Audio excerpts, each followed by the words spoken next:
mentioning.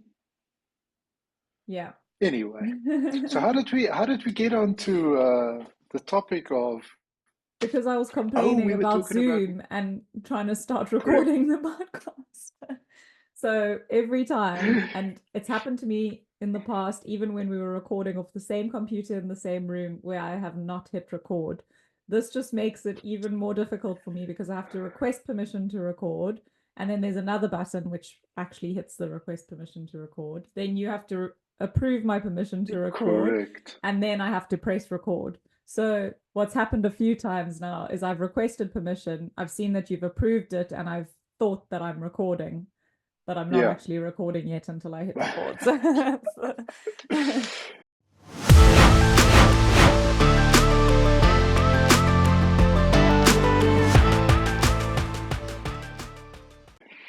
Okay. So, clunky software. well, I wonder if it's clunky or whether we just don't necessarily understand what the thinking behind it was. But it's true. I mean, we that kind of set us onto this thing about, well, what's your favorite Yeah. software to use, and um, what is not your favorite? I struggle to think of any that I think are great. And that's it is Okay. very easy to start thinking of the ones that are not great. Hmm. So I've got one that I think I want to put. Actually, I've got two or three that I want to put in the great category. Google, Mhm. A search for bar. one text box Yeah. that is so Yeah. uncluttered. Very There good. is a settings at the bottom which you can go and you can kind of do your advanced search if you want, and so on. But I think that has been, such a big part of Google's phenomenal success over the years Yeah. is don't overcomplicate. And sure, once you've hit that bar and you present it with information, then there's like all sorts of things that you can do with it. But in terms of its basic use, it's been phenomenal, and they've been very consistent Yeah. in terms of how it's presented to you. So that's a great one. That is a very good one. I agree with that. Um, a couple of the others that I want to put in the Sorry, same just category. just to go back to Yes. Google, why did Yahoo or why did that not work? Because it was the exact same thing, wasn't it? Just like I Mm. think it was pre-Google yahoo.com and you just type in your thing and it maybe their I don't know algorithms enough weren't. about. Yeah, I don't know enough about that. I think it's about the indexing and the information that is presented, Yeah. but I don't know enough about the history of why Yahoo started lagging behind. Anyway, the other ones that I want to put in the great category, things like ChatGPT, Hmm. Grok. I mean, any of these AI models, that similar thing. There's a bar or an input field rather, and obviously over the last year or so, there's more things that you can do. Because we started out with, well, you have to describe and then you hit and then you present it. Very, very simple, clean interface. Yeah. And you can do a few things there. You can either like it or dislike it and regenerate and copy. And obviously those functions will increase over time. And the Yeah. same with the ability to now um, give it a document or documents or photos and ask questions about that. Hmm. But it's the same principle in terms of, there aren't that many settings. Um, most of them you can pick which model you want to use and communicate with, but it's very intuitive and it's very simple to use. Yeah. I think that's the key that I'm thinking about is the ones that have managed to keep it simple are the best apps But it feels like, I think this was what we were talking about with Zoom, is that they've added so much functionality. And they, as you say, Correct. where does this sit? Where would someone look for it? Or because you're trying to put in all these different features and then figure out where people would find it. Because we use Teams for work, and their record button is also in such a weird place. You'd think it would be on the screen when you want to record, but you have to go find it in a menu to start recording the Yeah, meeting. Like, correct. And I suppose it's also a question of you use similar software like Zoom and Teams. yeah, Um, you're used to one, and then you use the other one, and you can't find it because you're yeah, looking for it in a specific place. But it definitely has to do with the idea of, well, you keep adding these features, yeah, which I suppose in terms of my example of things like ChatGPT and the other AI models, um, it's difficult to foresee what it will look like in a year's time yeah, and whether it'll become a lot more complicated. Excuse me, I do like the idea, the concept that it has memory now.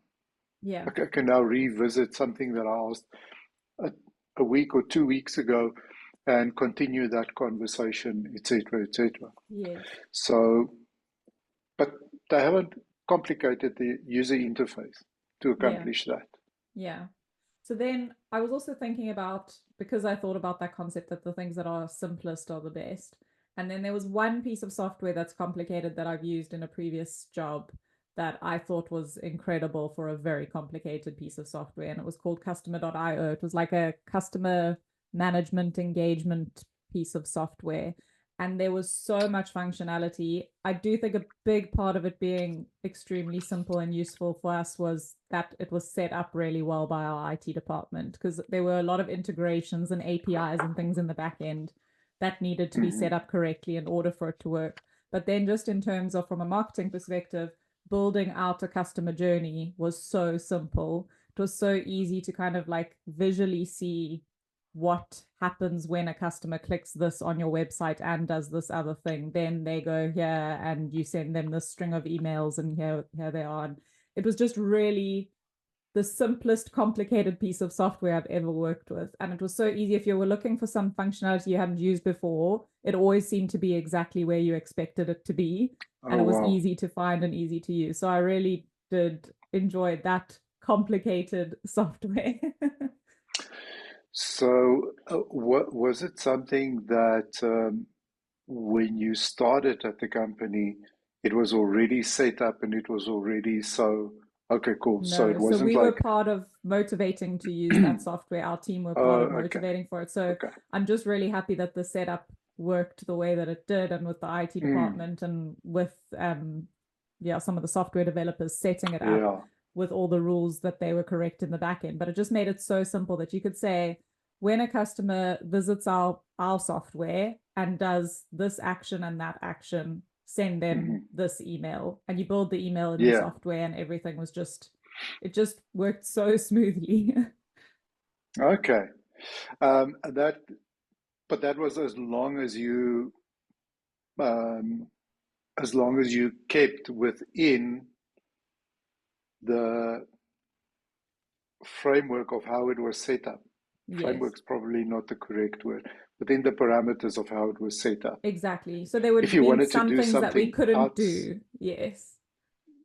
There correct. were always workarounds though, and it was quite simple to find them. So if you could figure out another way to explain the activity that you wanted the customer to have done in order to follow this trail, like there were ifs and ands and buts, and it was Mm, just so simple, even though it's really complicated when you go into it. And probably someone who hadn't been building it would look at it and go, I don't know what you've done here. But it just, as someone that was building in the software, it was so simple mm.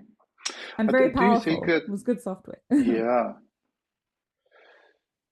So I suppose, do you think it means that modern software, in other words, something that was kind of written in the last, I don't know, couple of years, have a better chance of being simpler, Yeah. better interface than Yes. something that has been around for a while? Definitely, definitely. And that's my SurveyMonkey example, because SurveyMonkey was brilliant as a survey tool when it first came out. SurveyMonkey was the best. Easy to That's use, yeah? easy to use, simple, you knew exactly what to do. And now it is so complicated and it's so difficult to find the simplest of actions, and the output, the things that you get out of it are hard to use, hard to read, hard to analyze. There's just too much. And there's some things that are just so stupid and buggy in it. It's like they've really put too much, they've tried Oh, to add too wow. many features that now it's just not an easy piece of software anymore, simple piece of software. And I think that also comes from competitors coming in and doing something quite cool or different, and they want to be able to also Mm, put that into their wonderful key software, but it doesn't actually fit within, as you say, the framework that they've built the software around. And so then something mm. else breaks or something else doesn't work properly. Yeah, I really struggle with SurveyMonkey. Okay. I haven't used SurveyMonkey in quite a long time. So I think what's Um, interesting is probably if you're on the free version, it's probably still what it used to be. It's probably simple. It's the enterprise paid version, which is supposed to give you okay. everything extra, and that It's the actually everything. isn't. It's the Yeah. everything. It is I like just ordering want a a pizza survey with tool. everything on it. Yes. But I want to be able to take away your silly little monkey logo in the bottom. Oh, okay. Um, I'm just checking here who owns SurveyMonkey,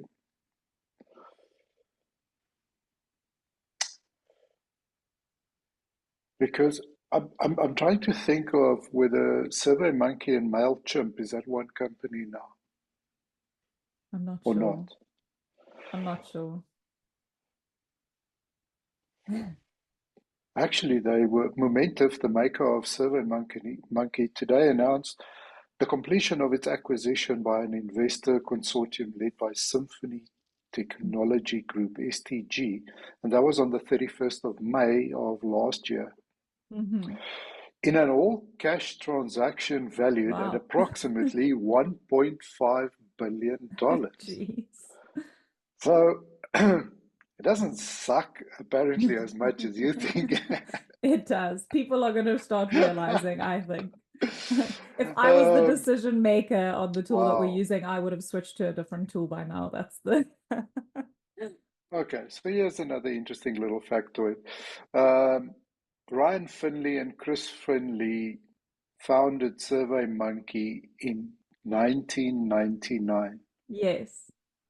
So it has been around for 25 years. Yes. So it squarely puts it into that legacy software kind And of it was bracket or revolutionary. category. It was like Yeah, one yeah, of the pieces of software that really was quite widely adopted, really changed the way people did things. It's like it was a good piece of software. I'm not saying it was always bad, but I'm saying now it's not good.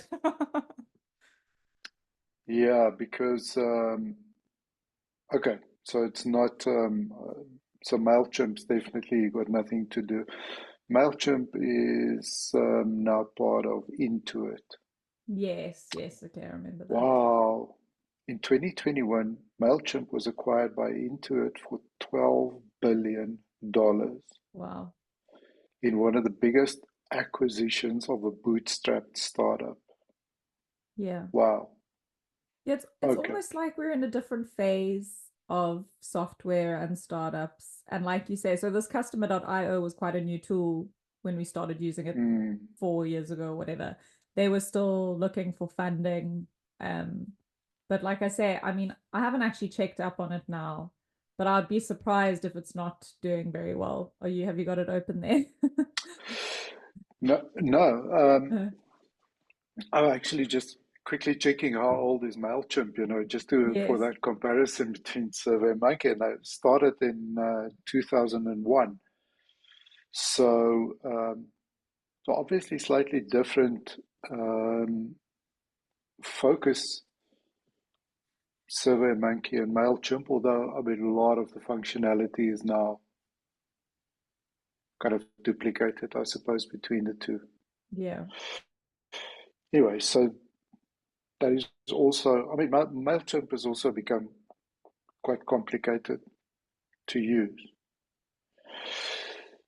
So typically you would, what else do you hate? LinkedIn, and not all of LinkedIn.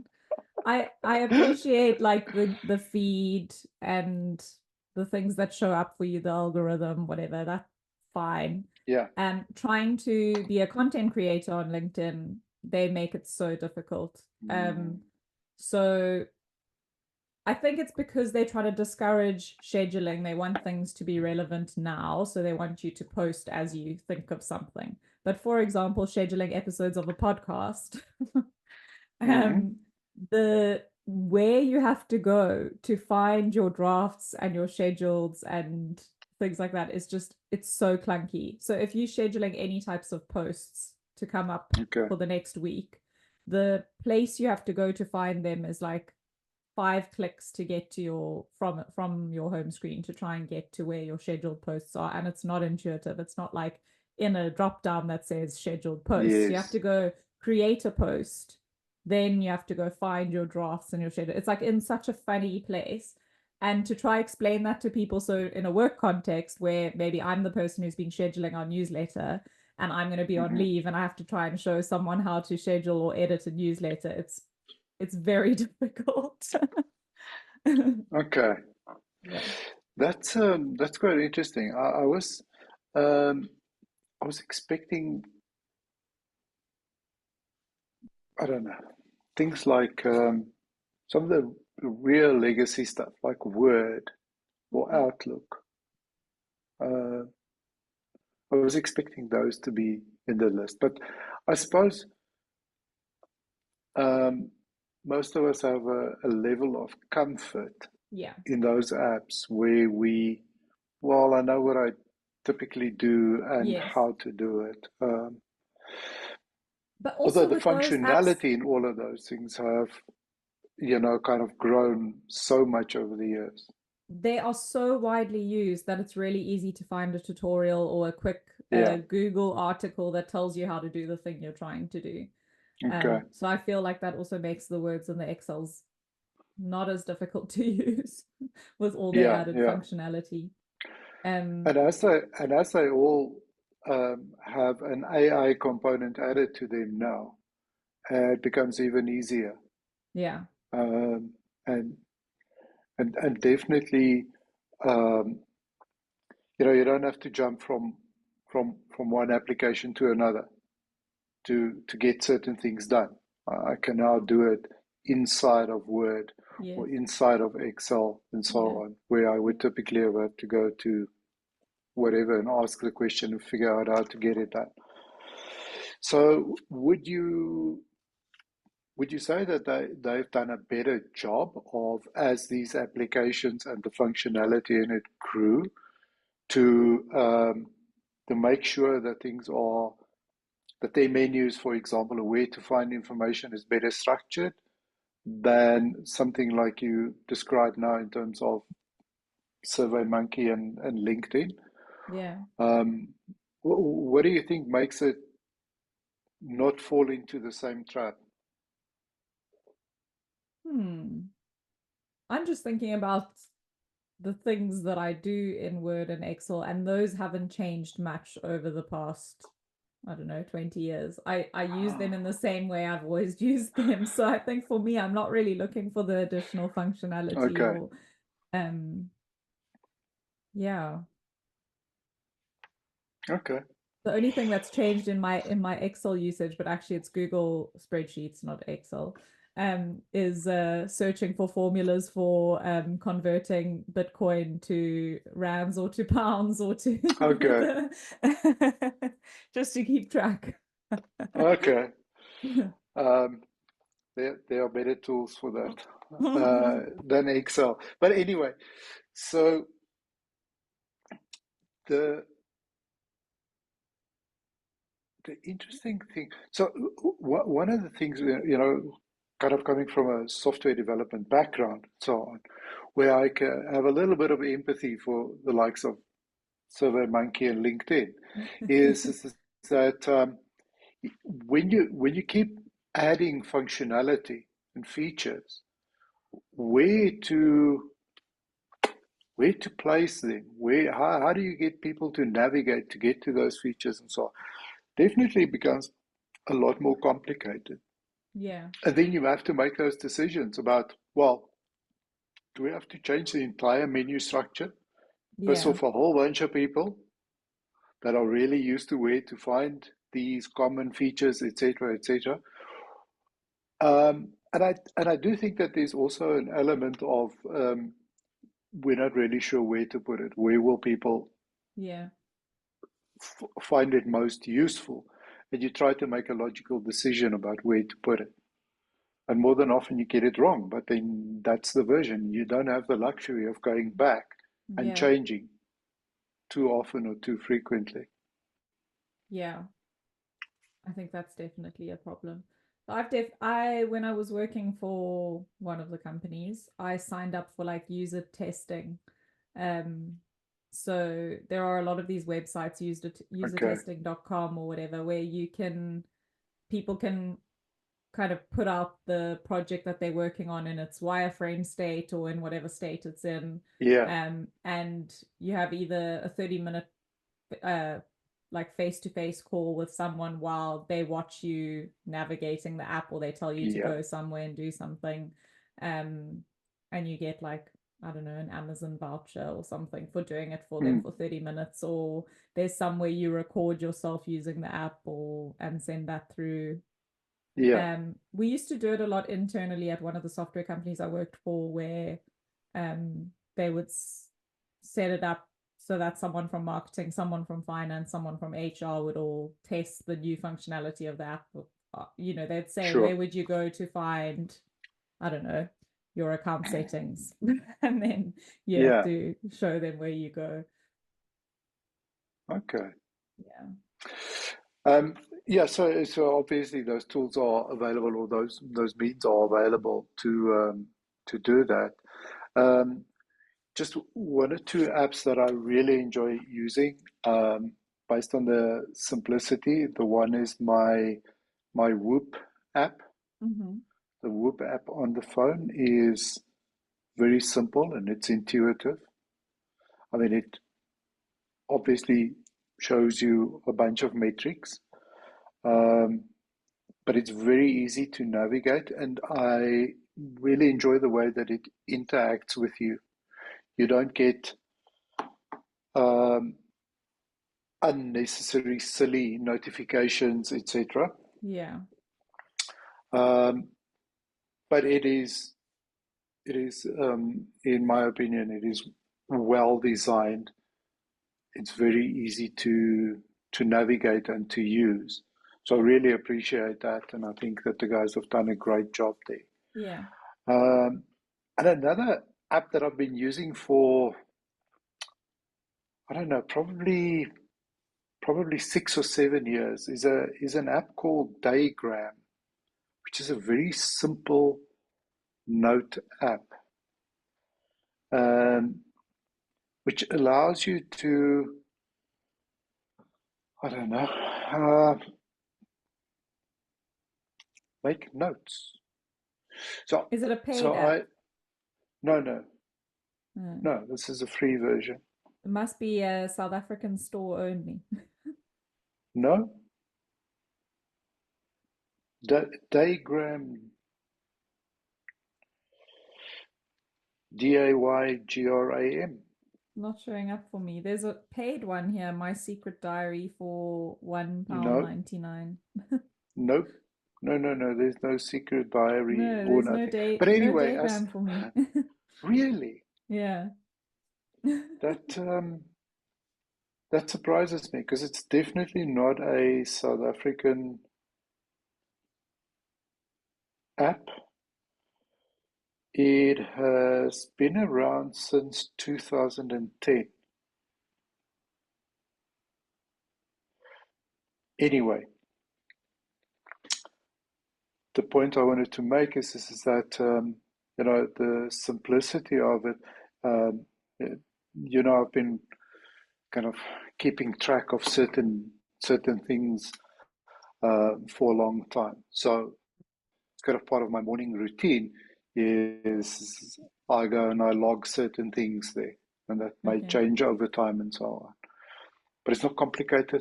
I don't have 100 settings to deal with.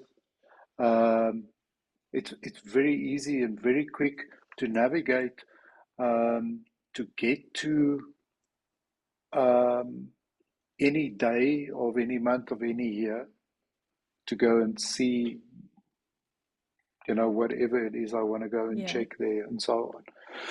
So really, just one of those things, because I suppose I've become a much bigger fan lately of the Notes app on iPhone and obviously on my Mac.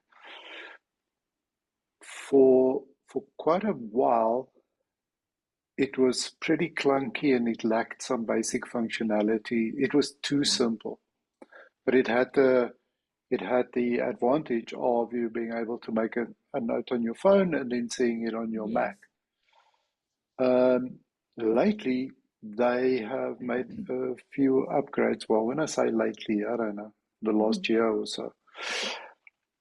Things like pinned notes, Yeah. which really help a hell of a lot. Anyway, so it's a very similar concept, and Notes is also um, growing in terms of its capabilities and what you Yeah. can do. Anyway, I digress. I like using Diagram because it is so simple. I don't expect more of it. Um, it has got a few nice little features in terms of the background setting, the font that you can select.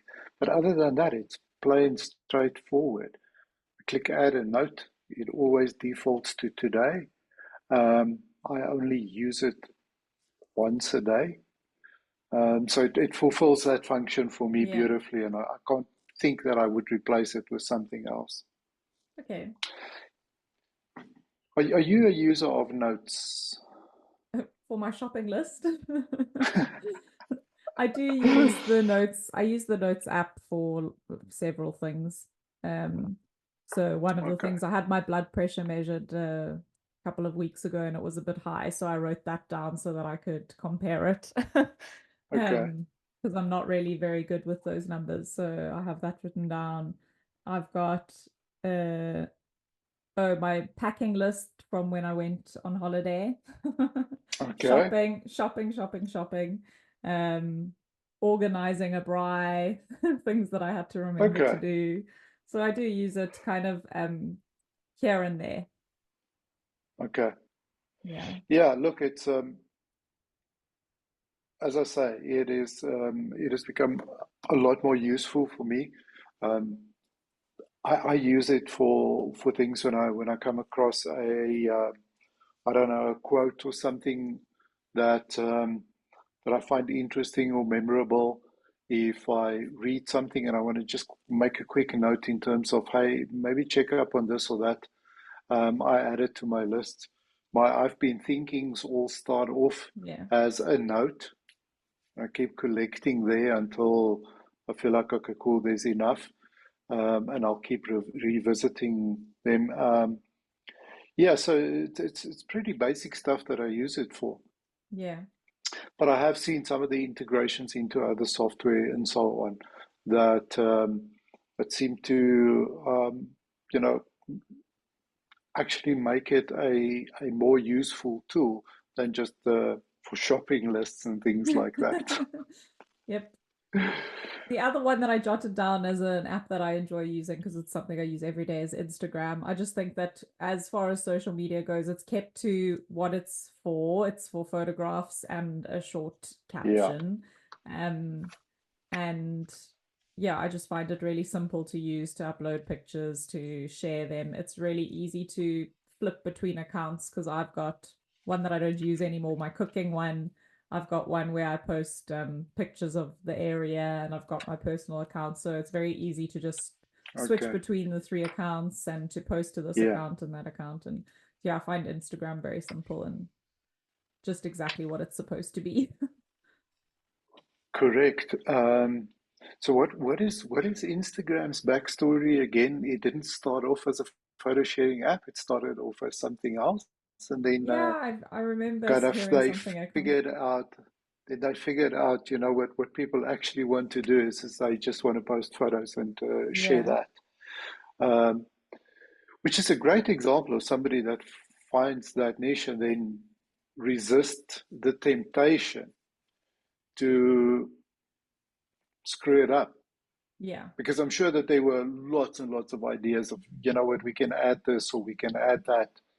Um, and especially with the advent of some of the other platforms, because there's obviously quite a big rivalry for attention between Instagram and TikTok. yeah, And there's a couple of features that they added, reels, stories, etc. Kind of like how those things. But like you say, it didn't overcomplicate the app. yeah, Mm. So there's some good examples there of apps that are a pleasure to use. yes. I'm trying to, what's the correct way to frame it? But really, it is a pleasure to use. There's no friction. There's no resistance. Hmm. I was also thinking, and I haven't come up with a number yet, but I'm think it is something that I must investigate a little bit. How many apps do I actually use? And then Yeah. I'm talking about across the platforms. Um, how many apps do you actually use on a regular basis? I think that number is going to be a little bit bigger than you think. I have so many apps. Like I have Correct. a ridiculous amount of apps, but I definitely don't Yes. use them all. They're just there. Some of them even, they go dormant. You have to, if you try to open it, Yeah. it has to download again. Um, So same thing with me. I mean, I have a lot of apps on my phone. And many of them I know I don't use on a regular basis, and sometimes some of them never. yeah, Like every now and then I go through a cleanup, and I kind of know some things I download because I wanted to look at certain features or how it works, that sort of thing. But um, I do go and clean up every now and then. yeah, However, I think if I actually sit down and make a note for, let's say, for example, for a week of which apps I use, whether it's on my phone or on my MacBook, that I think I'll be surprised. yeah. Find it very Do you think? interesting. Do you think you know which apps you use, or Uh, can you say it? 5, 10? like daily. Let's say over the span of a week. Oh my goodness, a lot.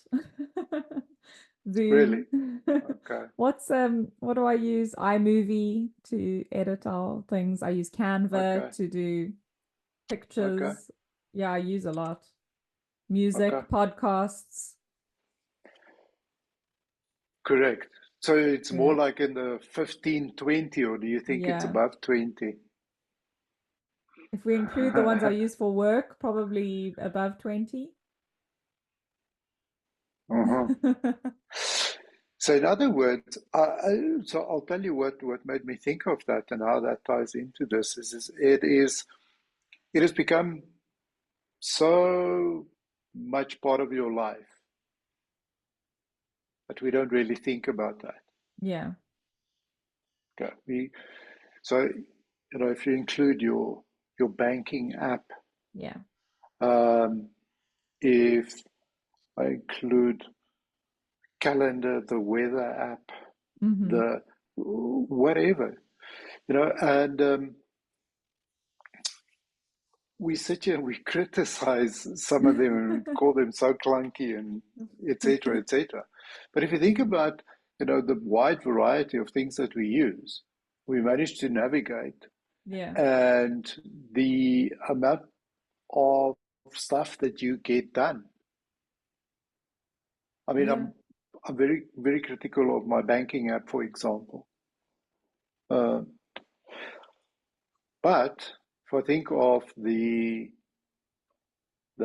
ease of use to get things done, Yeah, that rather than would having to go into a bank or otherwise have to, yeah, it would be, well, okay, cool. I have to put an hour, 2 hours, 3 hours aside, which yeah. I can now, things that I can literally now do in 3 minutes. Yes. Well, So we are very spoiled. yes, I was going to say my complaints with LinkedIn, I'm not going anywhere else. So like I mean, do they have to change it? It works. I Yeah, do yeah. what I have to do. So I suppose if they know that there isn't an alternative that people are going to drop them for, then why should they waste the time and energy trying to make it easier for people to post? I don't know. Correct. Yeah. That's also true. It's a question of, available resources. Where would our users find the most value, et cetera, et cetera.